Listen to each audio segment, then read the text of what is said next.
Au crépuscule du Moyen Âge, dans un royaume lointain où le souffle de la guerre semblait ne jamais se tarir, vivait une troupe de chevaliers pas tout à fait comme les autres.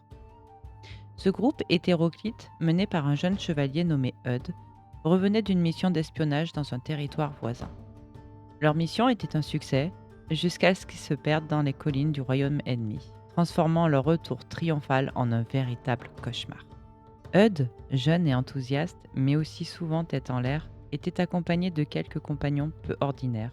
Gaston, un vétéran grincheux qui avait perdu la moitié de son nez au combat, Raoul, qui portait l'armure la plus brillante de tout le continent, et enfin Hugues, le barde, qui se croyait poète et portait une vieille mandoline toujours désaccordée. Hugues avait décidé que chaque pas de leur périple méritait une chanson, aux grandes dames de ses camarades. Ils marchaient depuis des jours en territoire ennemi sans trouver le moindre chemin familier. La carte, dessinée par Raoul, malheureusement aussi mauvais en cartographie qu'en discrétion, ne ressemblait plus à rien.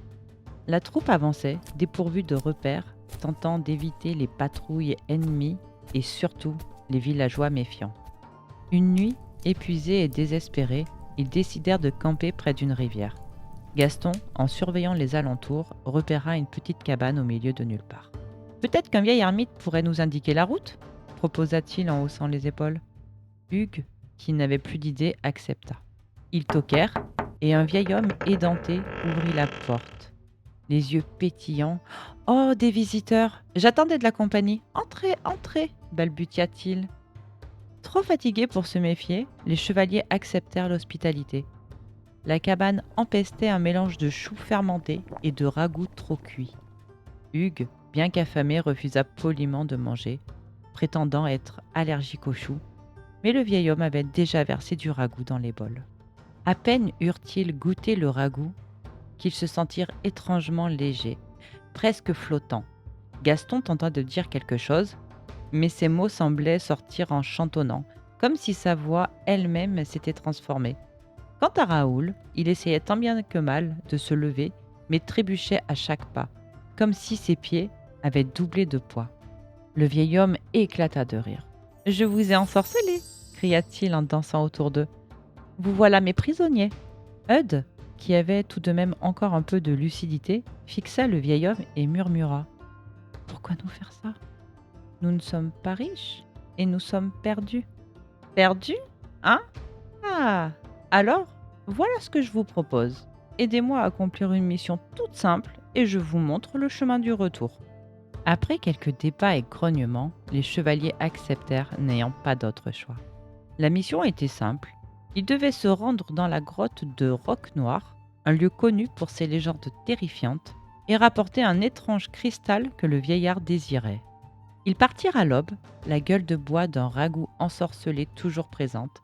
Raoul se plaignait de chaque caillou, Hugues se remettait à chanter pour se donner du courage, et Gaston jurait tous les noms qu'il connaissait, pestant contre leur malchance. Au crépuscule, ils atteignirent enfin la grotte. À l'entrée, ils furent accueillis par une brume étrange et des murmures angoissants qui leur firent dresser les poils. Mais, courageux ou désespérés, ils pénétrèrent dans la grotte. Une fois à l'intérieur, le silence se fit lourd et oppressant. Ils progressaient lentement, leurs pas résonnant contre les parois sombres. Soudain, un cri résonna. Gaston avait mis le pied sur une dalle piégée qui se mit à descendre sous son poids.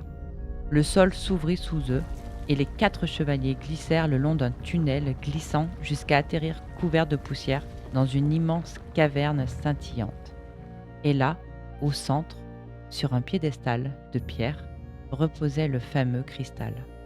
Mais avant qu'il ne puisse s'en saisir, un grognement guttural retentit. Un énorme ours à 3 têtes, un monstre de légende, se réveilla à l'autre bout de la caverne. Ses yeux brillaient d'une lueur rouge. Ni une ni deux, Eudes saisit le cristal tandis que les autres se mirent à courir dans tous les sens. Raoul, avec son armure bruyante, attirait toute l'attention du monstre, en gesticulant frénétiquement. Gaston, rapide et rusé malgré son âge, trouva une petite issue et appela les autres. Ils s'enfuirent par un tunnel étroit, l'ours monstrueux toujours à leur trousse, grondant de rage. En grimpant à toute vitesse, Eudes perdit son casque. Hugues, perdit sa mandoline. Mais ils sortirent enfin de la caverne, haletants mais saufs. L'ours, trop gros pour passer, ne put que grogner en les voyant s'échapper. Au retour, ils remirent le cristal au vieillard qui, ravi, respecta sa promesse. Il les conduisit vers un vieux sentier qui serpentait à travers les collines. Après plusieurs jours de marche, épuisés mais heureux, ils arrivèrent enfin aux frontières de leur royaume, le cœur léger et l'esprit apaisé. Il leur reste encore quelques aventures à vivre jusqu'à leur village. Merci à vous d'être restés jusqu'à la fin et si vous voulez soutenir la chaîne, abonnez-vous.